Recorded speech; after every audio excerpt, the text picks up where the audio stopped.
This lecture, we're getting into our first market structure in a deeper sense. And we start with perfect competition. So you'll recall a few things about perfect competition. There are lots and lots of firms, uh, free entry to and exit to the market, and products are all the same. Now, let's go deeper. The idea of profit maximization in perfect competition is the same exact as I've said before. It's MR equals MC or MC equals MR if you feel like doing it that way. That's it. That gives you your output always in every market structure where your marginal revenue equals your marginal cost. Because as with every decision in economics, it's always marginal benefit, which in this case is the marginal revenue, versus marginal cost, which is marginal cost. So as those things equal, that is your decision point always. So that is your output rule for perfect competition. When you are thinking about the firms, they are price takers from the market.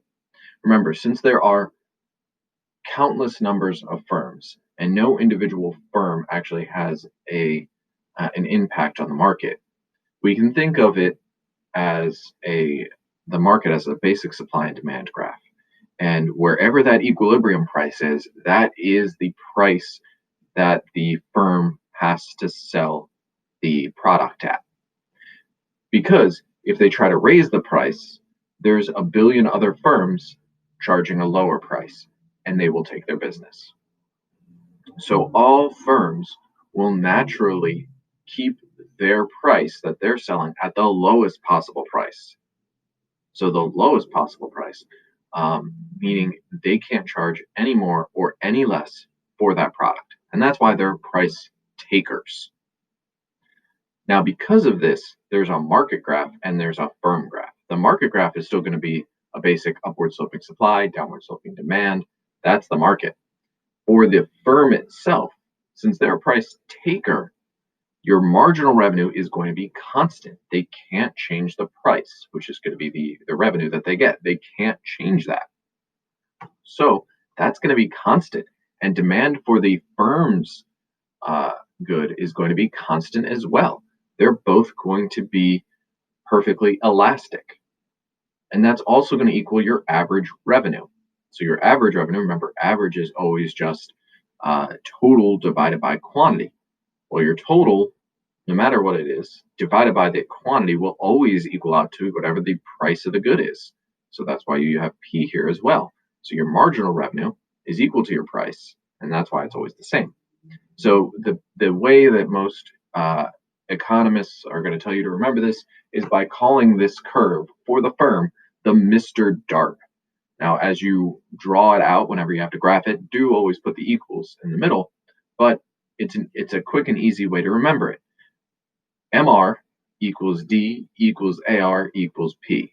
Marginal revenue, Mr., equals D, demand, equals AR, average revenue, equals price, Mr. DARP.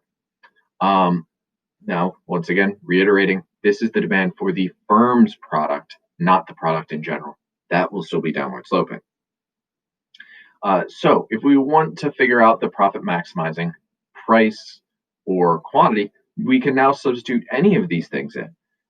So profit maximization is also where your MC equals demand. It's where your MC equals your average revenue. It's where your MC equals your price. All of these things are going to be equal. And it's important to remember that when you're graphing and solving problems. So when we graph this out, now this takes us back to that graph I showed you before with profit maximization in general. I said sometimes your marginal revenue is going to be perfectly elastic. And that's what we have here. So that blue line is your Mr. DARP curve. I know AR is not mentioned in there, but it is. So if you want to think of this as your firm, you have your swooshing MC, as we've talked about before. You have your perfectly elastic Mr. DARP curve. And where those two intersect gets you your profit maximizing quantity and your profit maximizing price. Now, this can also be cost minimization or anything like that, depending on if the firm is losing money or not. But no matter what, a firm, if left to its own devices, will still produce at this, whether it's losing money or not. So if we're now trying to calculate profits, because that's an important part of this, profits. We've just been talking about marginal revenue and marginal cost so far. We haven't discussed profit. So here, remember that total profit is your total revenue minus your total cost. So an easy thing to remember is if your total revenue is greater than your total cost, you have a positive economic profit. If it's not, you have a negative. But you can also figure it out per unit. So we don't graph total cost on firms, we graph average costs. So we're able to figure out if a firm is earning profits by just looking at the placement of the ATC. If the price is greater than the ATC, so if the ATC curve is below your Mr. Darp curve at the profit maximizing quantity, that means that you are earning positive economic profit. If your price is less than your ATC at the profit maximizing quantity, then you are earning negative economic profit. We will be graphing those out a little bit later on, but for now, just keep that in your head. Price greater than ATC, positive. Price less than ATC, negative.